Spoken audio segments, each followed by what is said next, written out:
دو جملے اس پر بھی عرض کرتا ہوں کہ بدعت کیا چیز ہوتی ہے. دیکھیں بدعت لفظ ہے یہ بدعن سے نکلا ہے. بدعن کا مطلب یہ ہوتا ہے کہ کسی چیز کو اس طرح بنانا کہ اس سے پہلے اس کا کوئی نمونہ یا مثال موجود نہ ہو. اس کو بدعت اسی لیے کہتے ہیں فعل کو یا عقیدے کو کہ ایسا فعل یا ایسا عقیدہ جس کی مثال پہلے کہیں نہ ملتی ہو. نیا عقیدہ، نیا عمل، نیا فعل، اس کو بدعت کہا جاتا ہے. تو یہ ایک بدعن کا معنی ہوتا ہے لغوی اعتبار سے. اور بدعت جو ہم شرعی اعتبار سے یا اصطلاحی اعتبار سے استعمال کرتے ہیں اس کا مطلب یہ ہوتا ہے کہ وہ عقیدہ، وہ قول، وہ فعل، وہ عمل کہ جو نبی کریم صلی اللہ علیہ وسلم کے دور کے بعد ہوا اسے بدعت کہتے ہیں. جیسے کہ حضرت عمر فاروق رضی اللہ تعالی عنہ نے جب تراویح کی باقاعدہ جماعت قائم فرمائی تو آپ دیر سے تشریف لائے، دیکھا کہ جماعت ہو رہی تھی تو آپ کی زبان اقدس سے جملہ نکلا کہ نعمت البدعۃ ھذہ، یہ کیا ہی اچھی بدعت ہے. معلوم ہوا کہ ہر بدعت بری بھی نہیں ہے، تو نبی کریم کے دور کے بعد چونکہ شروع ہوا اس کو بدعت قرار دیا. اسی طرح سیدہ عائشہ صدیقہ رضی اللہ تعالیٰ عنہ کا فرمان ہے کہ نبی کریم صلی اللہ علیہ وسلم کے بعد جو سب سے پہلی بدعت لوگوں میں ظاہر ہوئی وہ ان کا پیٹ بھر کر کھانا ہے. اس کو بدعت قرار دیا. گویا کہ نبی کریم کے دور کے بعد جو کچھ شروع ہوگا اس کو بدعت کہا جائے گا. عمر فاروق رضی اللہ تعالیٰ عنہ کے قول سے اشارہ مل گیا کہ ہر بدعت بری نہیں ہوتی. جو نیا قول، نیا فعل، نیا عمل، نیا عقیدہ قرآن و حدیث کے خلاف ہوگا وہ برا، اور جو قرآن و حدیث کے خلاف نہ ہو وہ برا نہیں ہوتا. اس کو بدعت حسنہ کہتے ہیں. یہ جو ہم میلاد مناتے ہیں بعض لوگ اس کو بدعت یوں قرار دیتے ہیں کہ آپ یہ بتائیے جس طریقے سے آپ یہ منا رہے ہیں، نعت خوانی اجتماعی طور پہ ہو رہی ہے، بیانات ہو رہے ہیں، مسجدیں سج رہی ہیں، جھنڈیاں لگائی جا رہی ہیں، جلوس نکالے جا رہے ہیں، کیا اس طرح نبی کریم نے کیا تھا؟ کیا ایسا صحابہ کرام نے کیا تھا؟ جواب ہوتا ہے کہ نہیں. تو جب انہوں نے نہیں کیا تو آپ کیوں کر رہے ہیں؟ لہذا یہ بدعت ہوا. تو یہ ایک صریح دھوکہ ہے جس کو آپ کو سمجھنا ہوگا اور اس چیز کو آپ ذہن میں محفوظ رکھیں. پہلی بات تو یہ کہ بدعت وہ چیز ہے کہ جو نبی کریم کے دور کے بعد پیدا ہوئی، یا لغوی معنی کے اعتبار سے ایسی چیز جس کے پہلے کوئی مثال اور نمونہ موجود نہ ہو. جبکہ ہم جو میلاد مصطفیٰ صلی اللہ علیہ وسلم منا رہے ہیں یہ کسی جہت سے بدعت ہو ہی نہیں سکتی ہے. وجہ اس کی کیا ہے؟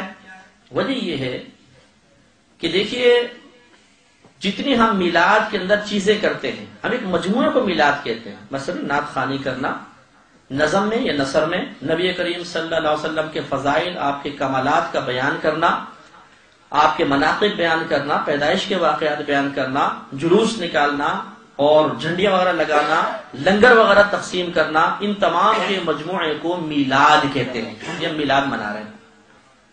تو میں اکثر یہ عرض کرتا ہوں کہ پہلے کہ آپ میرے کوشچنز کا جواب دیں کہ بتائیے نمک کھانا جائز ہے کہ نہیں؟ مرچیں، گوشت، چاول، پیاز، ٹماٹر، گرم مسالہ جائز؟ جب ان کو ملا کے بریانی بنا لو تو ناجائز ہو جائے گا؟ جائز رہے گا. اسی طریقے سے ہم یہ بات یقیناً تسلیم کرتے ہیں کہ جس طرح اجتماعی اعتبار سے ان افعال کو ہم آج کر رہے ہیں ایسے اجتماعی طور پہ نبی کریم کے دور میں نہیں تھا، لیکن ان میں سے جس بھی چیز کو اٹھا کر دیکھ لیں گے اس کی مثال آپ کو سرکار کے دور کیا اس سے پہلے بھی آپ کو مل جائے گا. جیسا ہزاری صاحب فرما رہے تھے نا کہ ازل سے ہی نبی کریم کی میلاد بیان ہو رہی ہے، آپ کی آمد کے تذکرے ہو رہے ہیں. بالکل صحیح بات. اس لیے کہ کلام اللہ کی صفت ہے. جیسے اللہ کی ذات قدیم ہے اس کا کلام بھی قدیم ہے، اور اس کا کلام نبی کریم صلی اللہ علیہ وسلم کی مدح و ثنا اور آمد کے کلمات پر مشتمل ہے. لہذا کہا جا سکتا ہے کہ نبی کریم کا میلاد ازل سے ہی بیان ہو رہا ہے. تو یہ تمام چیزیں جو ہیں نبی کریم کے دور میں ثابت، صحابہ کرام کے دور میں ثابت. لہذا میرا اصل موضوع یہ نہیں ہے، میں ضمن ایک بات آپ کو عرض کر رہا ہوں. تو یہ بدعت نہیں ہے. اور یہ بھی یاد رکھیے گا کہ یہ اعتراض ہی غلط ہے کہ کیا نبی کریم نے کیا تھا، کیا صحابہ کرام نے کیا تھا؟ اگر نہیں کیا تو آپ کیوں کرتے؟ ہم یہ سوال کرتے ہیں کہ کیا نبی کریم صلی اللہ علیہ وسلم نے بریانی کھائی تھی، پلاؤ کھایا تھا، زردہ کھایا تھا، چاکلیٹ کھائی تھی، آپ نے گاڑی میں سفر کیا تھا، آپ نے کبھی مائک پر بیان کیا، کبھی صحابہ نے اسپیکر کی آواز پر نبی کریم کا بیان سنا، کیا اس طرح قالین مسجدوں میں بچھائے گئے تھے، کیا مسجدوں میں گنبد اور مینار بنائے گئے تھے، کیا نمازوں کی جماعت کے لیے اوقات مخصوص کیے گئے تھے، کیا نبی کریم صلی اللہ علیہ وسلم نے اصحاب صفہ کو علم دین سکھانے کے لیے درجہ بندی مقرر کی تھی کہ پہلے یہ کتابیں پڑھنی ہے پہلے سال میں، دوسرے سال میں یہ، تیسرے سال میں یہ، چوتھے، پانچویں، چھٹے، ساتویں، آٹھویں سال میں یہ، اور اس وقت ختم بخاری ہوگا، اس وقت میری حدیثیں ختم ہوں گی تو تمہارے دستار باندھی جائے گی، کیا یہ سب اس زمانے میں تھا؟ نہیں، اس دور میں ہے۔ جب یہ سب جائز ہے تو صرف میلاد مصطفیٰ ناجائز کیسے ہو سکتا ہے؟